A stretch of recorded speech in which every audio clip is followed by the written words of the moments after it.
शालेय जीवनात शिक्षण घेत असताना बुद्धीच्या जोरावर आयुष्यातील विविध स्पर्धा परीक्षेत यशस्वी होण्यासाठी गुणवंत विद्यार्थ्यांनी स्पर्धा परीक्षेचा अभ्यास करणं ही काळाची गरज असल्याचं प्रतिपादन प्रमुख पाहुण्या राधानगरीच्या तहसीलदार अनिता देशमुख यांनी केलं।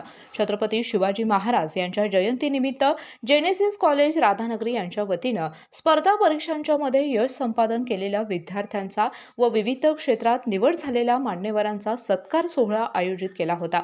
यावेळी त्या बोलत होत्या। गोकुळ संचालक जेनेसिस कॉलेजचे संस्थापक अध्यक्ष अभिजित तायशेटे म्हणाले, नैसर्गिकदृष्ट्या सुजलाम असणाऱ्या राधानगरी तालुक्यात बुद्धीचा सुकाळ आहे। विद्यार्थ्यांमध्ये ध्येय गाठण्याची जिद्द चिकाटी असल्यामुळे येथील विद्यार्थी कायम यशस्वी होत आहेत।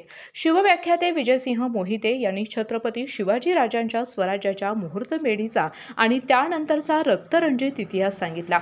यावेळी भोगावती शिक्षण प्रसारक मंडळाचे संचालक राजाराम पाटील, बाजीराव चौगले, भोगावती माजी संचालक एडी पाटील, महादेव कोथळकर, ज्ञानदेव पाटील, विशाल पाटील, जयवंत कांबळे, उत्तम पाटील, विजय टिपुगडे, वसीम कलोट, कॉलेज प्रशासकीय प्रमुख डॉक्टर शोभराज माळवी, संस्थेच्या विविध विभागाचे प्रमुख, शिक्षक, कर्मचारी, विद्यार्थी, गुणवंतांचे पालक मोठ्या संख्येने उपस्थित होते।